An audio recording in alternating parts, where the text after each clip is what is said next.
গুরুত্বপূর্ণ একটি আমল সম্পর্কে জানাবো ইনশাআল্লাহ, যে আমলটি পবিত্র কোরআন থেকে নেওয়া।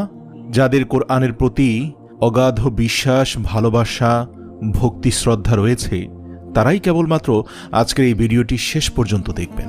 প্রিয় দর্শক, সূরা ফাতিহা আল্লাহ তাআলার অপূর্ব এক সৃষ্টি। এটি মুসলিম জাতির জন্য বড় ধরনের একটা নিয়ামত। সূরা ফাতিহাকে সূরাতুশ শিফাও বলা হয়ে থাকে, অর্থাৎ এই সূরাটি শিফা হিসাবে কাজ করে, যা মহা ঔষধের মতো। সুবহানাল্লাহ।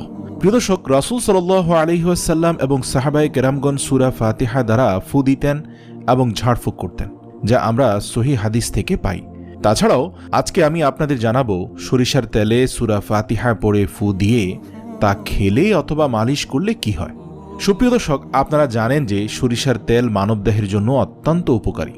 আপনি যদি গোসলের আগে সরিষার তেল শরীরে মাখেন এবং তারপর গোসল করেন, তাহলে এর ফলে আপনি অনেক উপকার